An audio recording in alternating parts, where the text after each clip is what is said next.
കൂടാരം ആശയറ്റോർക്കാശയമരുളും അഭയസങ്കേതം Divine, divine, divine blessing. ദൈവം നൽകിയ സ്നേഹവരദാനം Divine, divine, divine.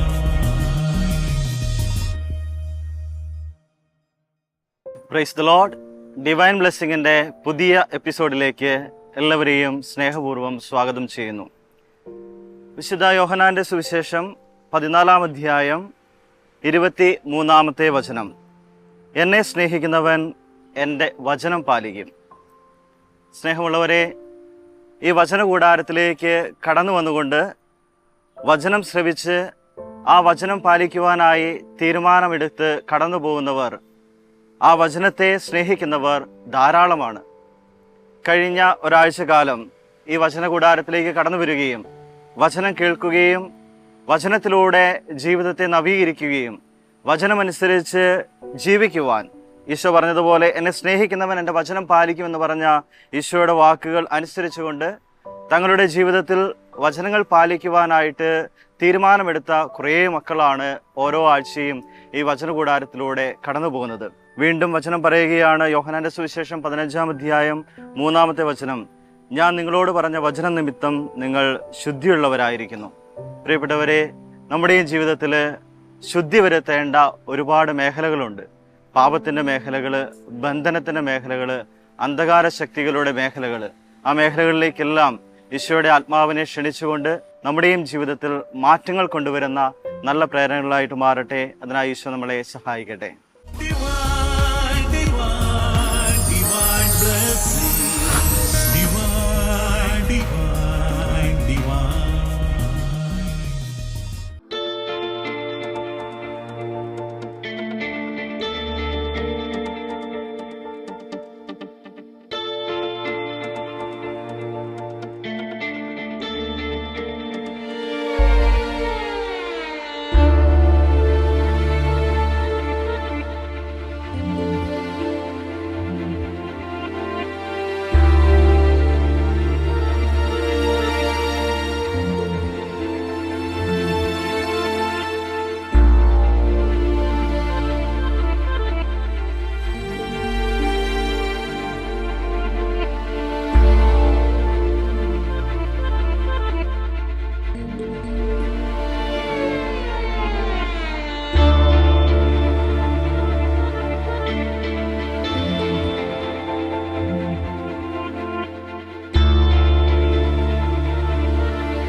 ഇവിടെ നമ്മളൊരു കാര്യം ശ്രദ്ധിക്കാനുണ്ട്.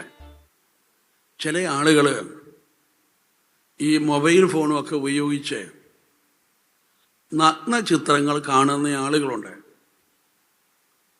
അവർ വിചാരിക്കുന്നത് അല്പസമയം കണ്ടതുകൊണ്ട് ഇപ്പം എന്താ കുഴപ്പം, അങ്ങനെ ചിന്തിക്കുന്നത്. പക്ഷെ അങ്ങനെയല്ല. നമ്മളങ്ങനെ കാണുന്നത് വഴി ആ അനുഭവങ്ങൾ ഒരിക്കലും നമ്മുടെ തലയിൽ നിന്ന് പോയില്ല.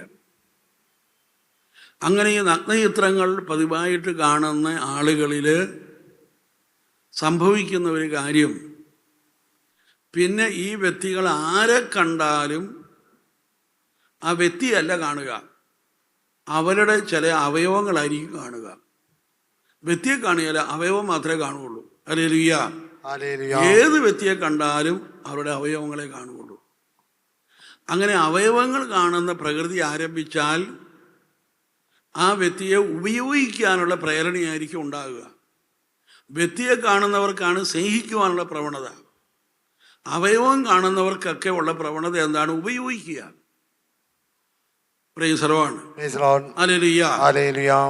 അങ്ങനെ ഉപയോഗിക്കാനുള്ള പ്രവണത വർദ്ധിക്കുകയും സ്നേഹിക്കുവാനുള്ള കഴിവ് നഷ്ടപ്പെടുകയും ചെയ്യുന്നു.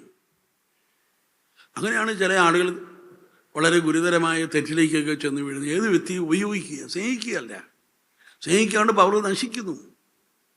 അപ്പം നമ്മുടെ ജീവിതത്തിലെ വളരെ ദൈവം വെച്ചിരിക്കുന്ന ഈ വലിയ അനുഗ്രഹീതമായ സ്നേഹിക്കുവാനുള്ള നമ്മുടെ കഴിവിനെ ഇത് നശിപ്പിച്ചു കളയും.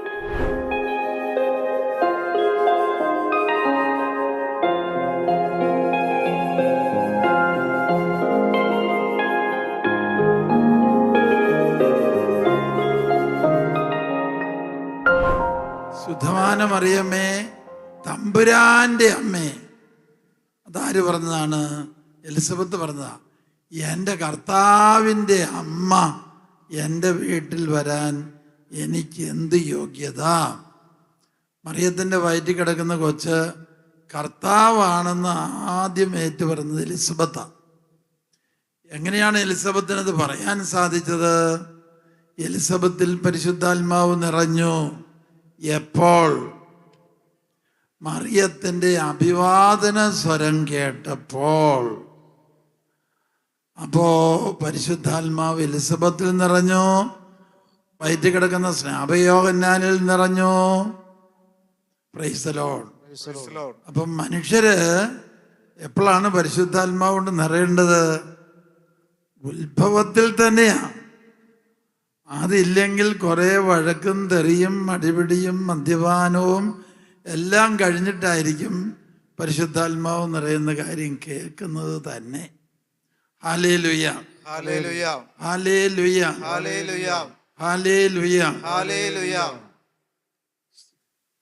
നന്മ നിറഞ്ഞ മറിയമേ, നിനക്ക് സ്വസ്തി, കർത്താവ് നിന്നോടുകൂടെ, സ്ത്രീകളിൽ വാഴ്ത്തപ്പെട്ടവൾ നീയേ, നിന്റെ ഉദരത്തിൻ ഫലമായി ഈശോ വാഴ്ത്തപ്പെട്ടവനാകുന്നു. പിന്നെ പരിശുദ്ധ മറിയമേ, തമ്പുരാന്റെ അമ്മേ. അതും മൂന്നും വചനമാണ്. അത് കഴിഞ്ഞ് കിടക്കുന്നതിനാന്ന് പറയാവോ? അത് കഴിഞ്ഞ് കിടക്കുന്ന പ്രാർത്ഥന ഏതാ? ലോകം മുഴുവനും വേണ്ടിയുള്ള പ്രാർത്ഥനയാ. പാപികളായ ഞങ്ങൾക്ക് വേണ്ടി. യേശുവും മറിയവും ഒഴിച്ച് എല്ലാവരും പാപികളാണ്. പാപികളായ ഞങ്ങൾക്ക് വേണ്ടി എന്ന് പറഞ്ഞാൽ ലോകം മുഴുവനും വേണ്ടി എന്നാണ്. എൻ്റെ പേര് ഷാനി എന്നാണ്. ഞങ്ങൾ ഫാമിലി ആയിട്ടാണ് ഡിവൈൻ ധ്യാന കേന്ദ്രത്തിലേക്ക് വന്നിരിക്കുന്നത്. സ്ഥലം ട്രിവാൻഡ്രം നെയ്യാറ്റിൻകരയാണ്. അപ്പോൾ ധ്യാനത്തെക്കുറിച്ച് പറയുവാണെങ്കിൽ, വന്ന് കയറിയ സമയത്ത് തന്നെ ഭയങ്കര വിഷമങ്ങളും കുറച്ച് ബുദ്ധിമുട്ടുകളും സങ്കടങ്ങളും ആയിട്ടാണ് വന്നേ. ഒരു മാറ്റം. എൻ്റെ ബ്രദറിന് കുറച്ച് പ്രോബ്ലംസ് ഒക്കെ ഉണ്ടായിരുന്നു. അങ്ങനെ ഭയങ്കര ദുഃഖത്തിലായിരുന്നു ഞങ്ങൾ. അപ്പോൾ ആ ഒരു ദുഃഖം മാറ്റാൻ വേണ്ടി ഈ ഗേറ്റ് കടന്ന് ഇതിനുള്ളിലേക്ക് വന്നപ്പോൾ തന്നെ ഒരു വല്ലാത്തൊരു പോസിറ്റീവ് എനർജി തോന്നിയിട്ടുണ്ടായിരുന്നു. അപ്പോഴത്തേക്ക് ഇപ്പോൾ ഈ ധ്യാനം കഴിയുന്ന ഈ ഒരു വേളയിൽ പറയാൻ തോന്നിയത് ഭയങ്കര ഒരു സന്തോഷം, എന്തെന്നില്ലാത്തൊരു സന്തോഷം തോന്നുകയാണ്. എൻ്റെ ജീവിതത്തിൽ എനിക്ക് ഇങ്ങനൊരു അവസ്ഥ ഉണ്ടായിട്ടില്ല. ഈ ധ്യാനം തീരുന്നതിൻ്റെ തലേ ദിവസം വരെ അത്ര വലിയ ഒരു സന്തോഷമോ ഒരു മാറ്റമോ ഒന്നും തോന്നിയിരുന്നില്ല. പക്ഷേ ഇന്ന് ഈ നിമിഷം എനിക്ക് പറയാനുള്ളത് ഭയങ്കര ഒരു സന്തോഷം, എന്തെന്നില്ലാത്തൊരു സന്തോഷം. കർത്താവിൽ ആനന്ദിക്കുക എന്ന ഇന്നത്തെ വചനത്തിലൂടെ ആ വചനം എന്നെ സ്പർശിച്ചു. അപ്പം നമ്മൾ കർത്താവിൽ ആനന്ദിപ്പെടുന്നു, അവിടുന്ന് ബാക്കിയെല്ലാം നോക്കിക്കൊള്ളും. അവിടുത്തെ സന്തോഷം നമ്മുടെ കൂടെ ആയിരിക്കും. ബൈബിളിലെ ഓരോ വചന വരികൾക്കിടയിലും എങ്കിൽ സഹോദര സഹോദരി, ഇന്നലകളിൽ നിന്റെ ജീവിതത്തിൽ എവിടെയെല്ലാമാണോ, ഏതെല്ലാം കാരണങ്ങളാലാണോ നിന്നെ മറ്റുള്ളവർ മാറ്റി നിർത്തിയത്, തള്ളിക്കളഞ്ഞത്, അവരുടെ മുമ്പിൽ, ആ സമൂഹത്തിൽ, ആ കുടുംബത്തിൽ അവിടെ നിന്റെ കർത്താവ് ഒന്നാമനാക്കി മാറ്റും. ഒന്നാമനാക്കി മാറ്റുന്ന ആ കർത്താവിന്റെ പ്രവർത്തനമാണ് പരിശുദ്ധാത്മാവിന്റെ പ്രവർത്തനം. ഹല്ലേലൂയ. ഈ ദൈവത്തിന്റെ ആത്മാവിന്റെ പ്രവർത്തനം മനുഷ്യ വ്യക്തികളിൽ ഉണ്ടാകുമ്പോൾ ദൈവത്തിന്റെ വചനം പറയുകയാണ്, അസാധ്യമെന്ന് കരുതിയ കാര്യങ്ങൾ മുഴുവൻ നിന്നിലൂടെ, നിന്റെ ജീവിതത്തിലൂടെ ദൈവത്തിന്റെ ആത്മാവ് സാധ്യമാക്കി തരും. നിന്റെ ഇന്നലകളിലെ ജീവിതത്തിൽ എവിടെയെല്ലാമാണോ നിന്നെ മറ്റുള്ളവർ മാറ്റി നിർത്തിയത്, അവിടെ നിന്നെ ഒന്നാമനാക്കും. എവിടെയാണോ നീ തള്ളിക്കളഞ്ഞത്, അവിടെ നിന്റെ കർത്താവ് ഉയർത്തും. എവിടെയെല്ലാമാണോ മറ്റുള്ളവരുടെ മുമ്പില് നീ താഴ്ത്തപ്പെട്ടത്, അവിടെ എല്ലാം കർത്താവ് നിന്നെ അത്യധികം ഉയർത്താൻ പോകുന്നു, നിന്നെ സാക്ഷിയാക്കി മാറ്റാൻ പോകുന്നു. അസാധ്യമെന്ന് കരുതിയ കാര്യങ്ങൾ മുഴുവൻ ദൈവത്തിന്റെ ആത്മാവ് നിനക്ക് സാധ്യമാക്കി തരാൻ പോകുന്നു. മാതാവേ നിൻ മാധ്യസ്ഥം തേടുന്നു മക്കൾ നിൻ സന്നിധി. പ്രാർത്ഥിക്കണേ നിത്യവും നീ ഈശോയിൽ ഞങ്ങളെ ചേർക്കണേ. മാതാവേ നിൻ മാധ്യസ്ഥം തേടുന്നു മക്കൾ നിൻ സന്നിധി. പരിശുദ്ധാത്മാവിനാൽ യേശു മരുഭൂമിയിലേക്ക് നയിക്കപ്പെട്ടു എന്ന് തിരുവചനം പറയുന്നു. അവിടെ അവൻ 40 ദിവസം എന്ത് ചെയ്തു? ഉപവസിച്ചു പ്രാർത്ഥിച്ചു. അതെല്ലാം കഴിഞ്ഞ് ഈശോ ശാന്തനായി അവിടെ ഇരിക്കുക. ശാന്തനായി അവിടെ ഇരിക്കുമ്പോൾ ഒരാൾ ഈശോയുടെ അടുത്തേക്ക് കടന്നു വരികയാണ്. ആരാണ് കടന്നു വന്നേ? മാലാഖമാരാ? മാലാഖമാരൊക്കെ വന്നു. പക്ഷെ ആദ്യം വന്നത് ആരാ? അത് തന്നെ, പ്രലോഭകൻ സാത്താൻ കടന്നു വരിക. വന്നിട്ട് എന്താ പറഞ്ഞേ? എന്നിട്ട് പറയാണ്, ഈശോയെ നീ ആള് കൊള്ളാം, നീ സൂപ്പറാണ്. നിന്റെ കഴിവെന്ന് പറഞ്ഞാൽ എന്താ? നിന്റെ ഉപവാസമല്ലേ ഉപവാസം. 40 ദിവസം വെള്ളം പോലും കുടിക്കാതെ. ഇത് നിനക്ക് മാത്രമേ പറ്റുള്ളൂ. നീ സർവശക്തനാ.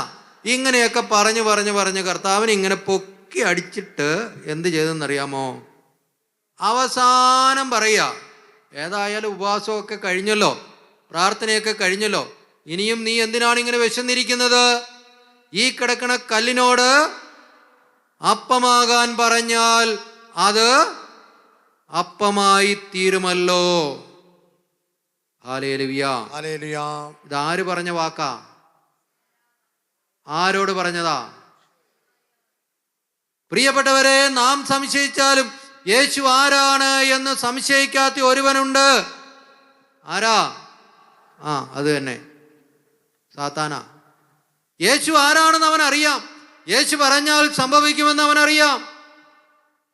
അങ്ങനെയുള്ള കർത്താവാണ് തൻ്റെ കരങ്ങളിൽ ഒരപ്പമെടുത്ത് മുറിച്ച് അവർക്ക് കൊടുത്തിട്ട് പറഞ്ഞു, ഇതെന്റെ ശരീരമാണ് എന്ന്. അങ്ങനെയെങ്കിൽ അതവന്റെ ശരീരമായി തീരും. പ്രിയപ്പെട്ടവരെ,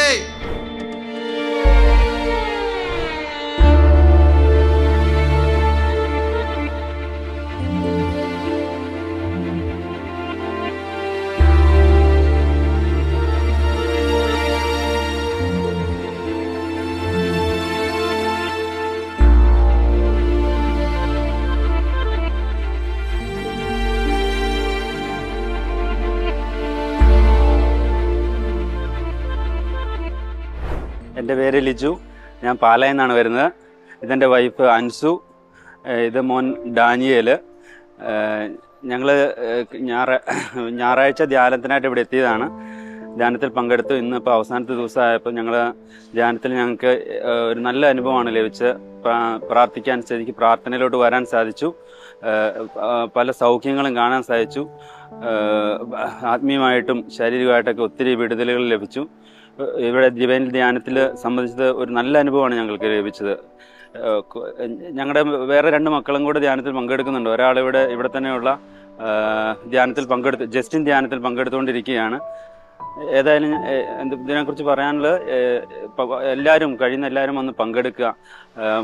മദ്യപാനശീലമുള്ള പലരും ഇവിടെ വന്ന് മദ്യപാനത്തിൽ നിന്നൊക്കെ വിമോചനം ലഭിച്ചായിട്ട് സാക്ഷ്യം ലഭിച്ചു. ഒത്തിരി പേര് പങ്കെടുക്കുന്നതായിട്ട് കണ്ടു. സൗഖ്യം ലഭിച്ചിട്ടുണ്ട് ഒത്തിരി പേർക്ക്. എല്ലാവരും പറ്റുന്ന ആൾക്കാരൊക്കെ ഇതിൽ സംബന്ധിക്കുക.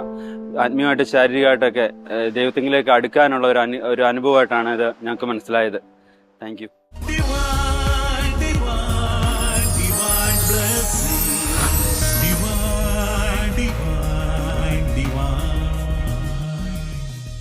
ഫിലിപ്പിയരുടെ ലേഖനം 4-ാം അധ്യായം 4 മുതൽ വാക്യങ്ങളിൽ ഒരു സംഭവമുണ്ട്.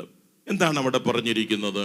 നിങ്ങൾ എപ്പോഴും നമ്മുടെ കർത്താവിൽ സന്തോഷിക്കുവിൻ. നിങ്ങൾ എപ്പോഴും നമ്മുടെ കർത്താവിൽ സന്തോഷിക്കുവിൻ. ഞാൻ വീണ്ടും പറയുന്നു, നിങ്ങൾ സന്തോഷിക്കുവിൻ.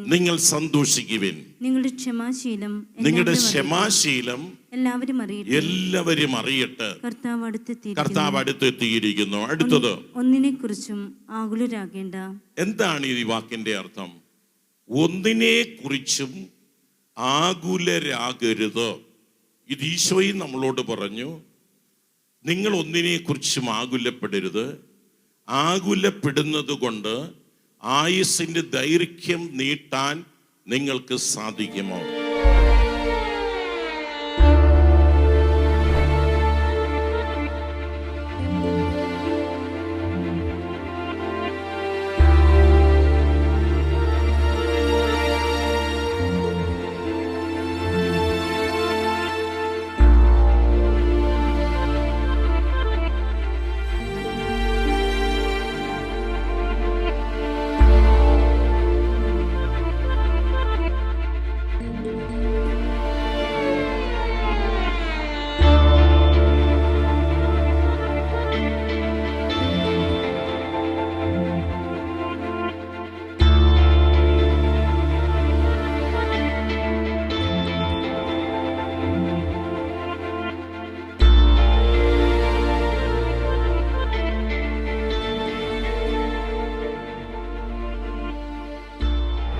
യേശുവെ നന്ദി, യേശുവെ സ്തോത്രം. എൻ്റെ പേര് ഫിൻസി, ഹസ്ബൻഡിൻ്റെ പേര് വിനോജ്. ഞങ്ങൾ ബാംഗ്ലൂരിൽ നിന്ന് വരുന്നു.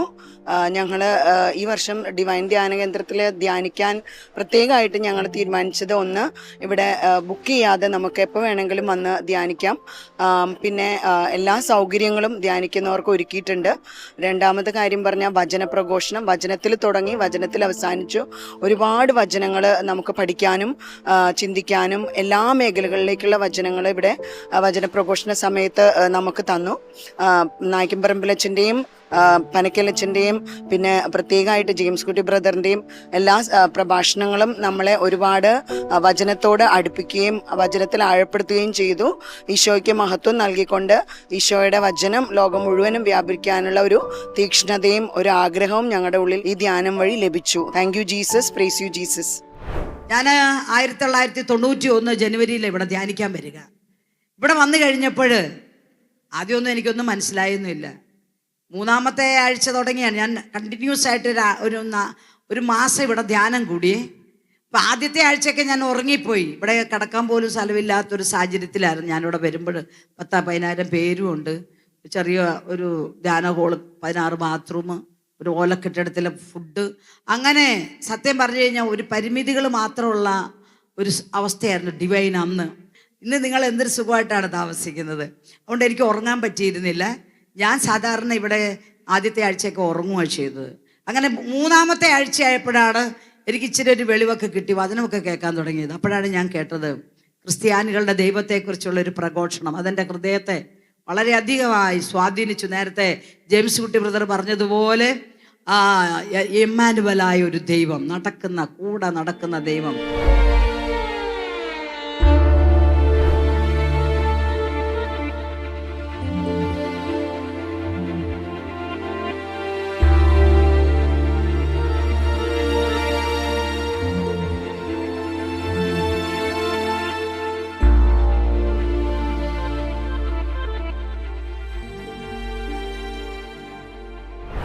എൻ്റെ പേര് മാർട്ടീന. ഞാൻ ചേർത്തലയിൽ നിന്ന് വരുന്നു. ഞാൻ കുറേ നാളുകൾക്ക് ശേഷമാണ് ഒരു ധ്യാനത്തിൽ പങ്കുചേരുന്നത്. അപ്പോൾ എനിക്ക് ഭയങ്കര കുറേ വിഷമങ്ങളും സങ്കടങ്ങളൊക്കെ ഉണ്ടായി. ഞാൻ എങ്ങനെ ഈശോയിലേക്ക് അടുക്കും എന്ന് കുറേ വിഷമിച്ചിരുന്നു. അപ്പം അങ്ങനെയാണ് ഡിവൈൻ റിട്രീറ്റ് സെൻ്ററിനെ കുറിച്ച് ഞാൻ അറിയുന്നത്. അപ്പം ഞാൻ അങ്ങനെ വന്നു. ആദ്യമൊക്കെ എനിക്ക് ഇങ്ങനെ പ്രാർത്ഥിക്കാനൊന്നും പറ്റുന്നില്ലായിരുന്നു. പിന്നെ ഈ അച്ഛന്മാർ ഈശോയെക്കുറിച്ച് പറഞ്ഞു തന്നതൊക്കെ കേട്ട് എനിക്ക് ഭയങ്കര സന്തോഷവും മനസ്സിൽ ഭയങ്കര ആനന്ദമൊക്കെ കിട്ടി. ആന്തരിക സൗഖ്യ ധ്യാനത്തിലാണെങ്കിലും എനിക്ക് ഒരുപാട് മറ്റുള്ളവരോട് ക്ഷമിച്ച് പ്രാർത്ഥിക്കുവാനും എനിക്ക് ഭയങ്കര കൃപ കിട്ടി. അങ്ങനെ നല്ലൊരു അനുഭവമായിരുന്നു. കർത്താവ് നിറഞ്ഞ അനുഗ്രഹം നമ്മളിലേക്ക് ചൊരിഞ്ഞു തന്നുകൊണ്ടിരിക്കുക. ഒരു തിരിച്ചു വ്യത്യാസവും ഇല്ല. പക്ഷേ നമുക്ക് അനുഭവിക്കാൻ പറ്റുന്നില്ല. അതെന്താണ് തടസ്സം എന്ന് നമുക്ക് നോക്കാം.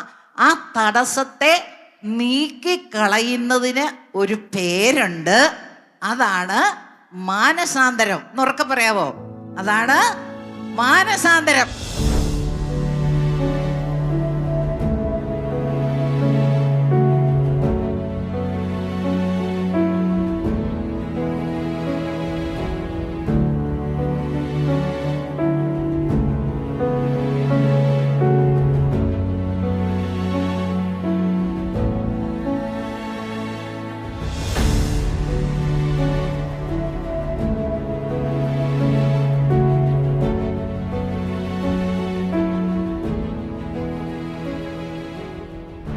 എൻ്റെ പേര് ടിഫി.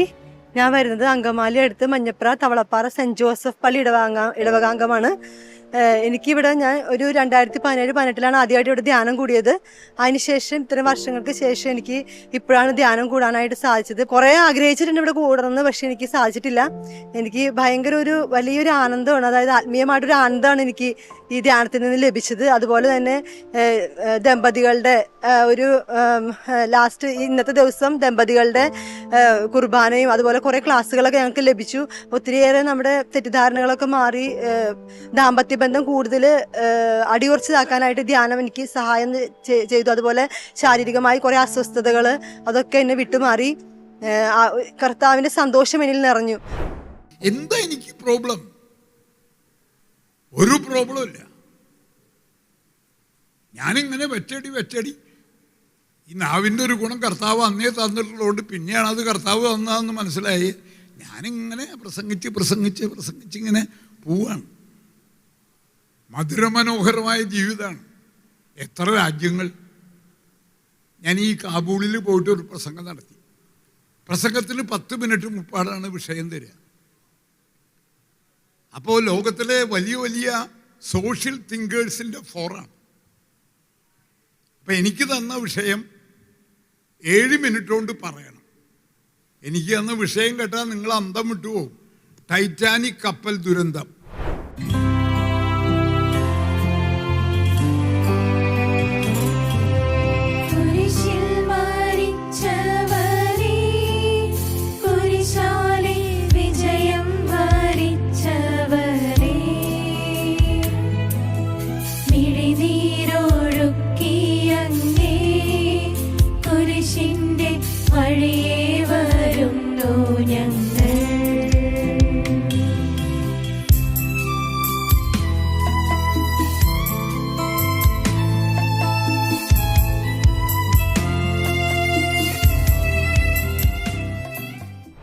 എൻ്റെ പേര് ജിൻസി, ആലപ്പുഴയിൽ നിന്നാണ് വരുന്നത്.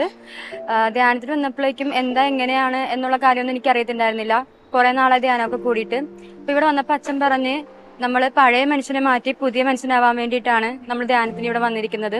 അച്ഛൻ പറഞ്ഞ പോലെ തന്നെ 3-ാം ദിവസം ആയപ്പോൾ തൊട്ട് കൗൺസിലിങ്ങും കുമ്പസാരവും ഒക്കെ കൂടിയപ്പോൾ തൊട്ട് എനിക്ക് എന്തൊക്കെ മാറ്റം വരുന്നതായിട്ട് തോന്നി.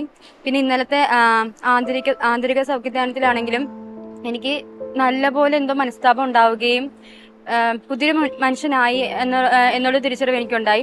കൂടാതെ എനിക്കുണ്ടായിരുന്ന കുറേ തെറ്റിദ്ധാരണകളൊക്കെ ഉണ്ടായിരുന്നു. തെറ്റിദ്ധാരണകളൊക്കെ മാറാനായിട്ടും ദൈവത്തെ കൂടുതലായിട്ട് അറിയാനായിട്ടും ഈ ധ്യാനത്തിലൂടെ എനിക്ക് സാധിച്ചു. അപ്പോൾ എനിക്ക് ഈ ധ്യാനത്തിൽ വന്നതിലൂടെ ഇനിയും വരാനായിട്ടുള്ള ഒരു പ്രചോദനമാണ് നൽകിക്കൊണ്ടിരിക്കുന്നത് ദൈവം. ആരാധന ആരാധന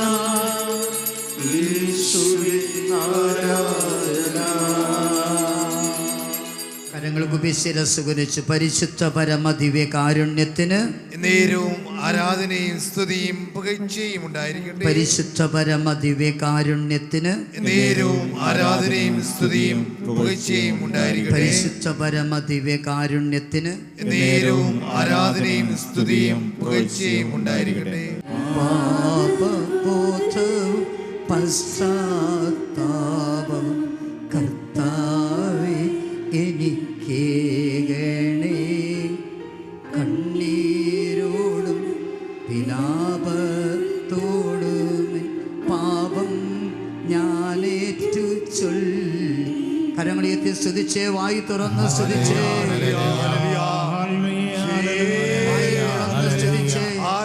എല്ലാവരും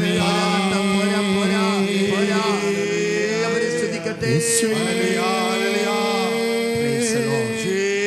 Praise the Lord. Divine, divine, divine blessing. Divine, divine, divine. ഈശോയിൽ ഏറ്റവും സ്നേഹം നിറഞ്ഞ സഹോദരീ സഹോദരന്മാരെ, ഈ ഒരാഴ്ച ദൈവത്തിൻ്റെ മുമ്പിലായിരുന്ന് കർത്താവിൻ്റെ വചനം കേൾക്കുകയും ആ വചനം നമ്മുടെ ചിന്തയ്ക്കും നമ്മുടെ മനോഭാവത്തിനെല്ലാം അതീതമായി പരിശുദ്ധാത്മാവിൻ്റെ ശക്തമായ ഇടപെടൽ ഈ ആഴ്ചയിലെ ധ്യാനത്തിലൂടെ നമുക്ക് സ്വീകരിക്കാനായിട്ട് സാധിച്ചു. കൊളോസ്യ ലേഖനം 3-ാം അധ്യായം 10-ാം തിരുവചനത്തിലൂടെ നമുക്ക് പറഞ്ഞിരുന്ന കാര്യം ഇതാണ്: സമ്പൂർണ്ണ ജ്ഞാനം കൊണ്ട് സൃഷ്ടാവിൻ്റെ പ്രതിച്ഛായക്കനുസൃതമായി നവീകരിക്കപ്പെട്ട പുതിയ മനുഷ്യനെ നിങ്ങൾ ധരിക്കുവിൻ. അപ്പോൾ ഈ ധ്യാനത്തിലൂടെ ഒരു ജ്ഞാനത്തിൻ്റെ നിറവ്, ഈ ജ്ഞാനത്തിൻ്റെ നിറവാണ് പുതിയ മനുഷ്യൻ്റെ സ്വഭാവത്തിലെ ഏറ്റവും വലിയ പ്രത്യേകത. അപ്പോൾ ഈ ജ്ഞാനത്തിൻ്റെ നിറവ് എന്ന് പറഞ്ഞാൽ നമ്മുടെയൊക്കെ കൺമുമ്പിൽ ശരിയും തെറ്റുമുണ്ട്. ആ ശരിയും തെറ്റുമുള്ളതിൽ ശരി മാത്രം തിരഞ്ഞെടുക്കാൻ. നമ്മുടെ കൺമുമ്പിൽ സത്യവും അസത്യവും ഉണ്ട്, അതിൽ സത്യം മാത്രം തിരഞ്ഞെടുക്കാൻ. നമ്മുടെ കൺമുമ്പിൽ നന്മയും തിന്മയും ഉണ്ട്, അതിൽ നന്മ മാത്രം തിരഞ്ഞെടുക്കാൻ. ഇങ്ങനെ തിരഞ്ഞെടുത്ത് ജീവിക്കുന്ന ജീവിതത്തെയാണ് ജ്ഞാനത്തിൻ്റെ ജീവിതം എന്ന് പറയുന്നത്. അപ്പം സമ്പൂർണ്ണ ജ്ഞാനം കൊണ്ട്, അത് പരിശുദ്ധാത്മാവിൻ്റെ വലിയൊരു നിറവാണ്. ഈ നിറവ് നമുക്ക് വചന ശുശ്രൂഷയിലൂടെ ഈ ആഴ്ചയുടെ ധ്യാനത്തിലൂടെ കർത്താവ് നമുക്ക് തന്നു. അതിൽ ആ നിറവിൽ ജീവിക്കാൻ സാധിക്കണം. അങ്ങനെ ജ്ഞാന നിറവിൽ ജീവിക്കുന്ന വ്യക്തികൾ, അനേകം വ്യക്തികൾക്ക് ഈ ഒരു അനുഭവം കൊടുക്കാനായിട്ട് സാധിക്കണം. അപ്പോൾ ഇനിയുള്ള നാളുകളിൽ നമ്മുടെ ജീവിത സാക്ഷ്യത്തിലൂടെ, നമ്മുടെ നന്മ പ്രവൃത്തികളിലൂടെ അനേകം ദൈവമക്കൾക്ക് ഡിവൈൻ ധ്യാന കേന്ദ്രത്തിൽ വന്ന് ധ്യാനം കൂടാൻ നിങ്ങൾ സാക്ഷികളാകുക. നിങ്ങൾ അനേകരെ ആനയിക്കുക. എല്ലാ ആഴ്ചയിലും ഡിവൈൻ ധ്യാന കേന്ദ്രത്തിൽ ഞായറാഴ്ച മുതൽ വെള്ളിയാഴ്ച വരെയുള്ള ധ്യാനത്തിൽ അനേകർ വന്ന് പങ്കെടുക്കുവാൻ നിങ്ങൾ ഓരോരുത്തരും അനേകരെ പറഞ്ഞുവിടുന്ന യേശുവിൻ്റെ സാക്ഷികളായി മാറട്ടെ. ഇനിയുള്ള നാളുകളിൽ കർത്താവ് നിങ്ങളെ സമൃദ്ധമായി അനുഗ്രഹിക്കട്ടെ എന്ന് പ്രത്യേകമായിട്ട് പ്രാർത്ഥിക്കുന്നു. അങ്ങനെ ദൈവാനുഗ്രഹത്താൽ നിറഞ്ഞൊരു ജീവിതം സ്വന്തമാക്കി ഈശോയ്ക്ക് സാക്ഷ്യം വഹിക്കുവാൻ എല്ലാവരെയും കർത്താവ് അനുഗ്രഹിക്കും. ആമേൻ.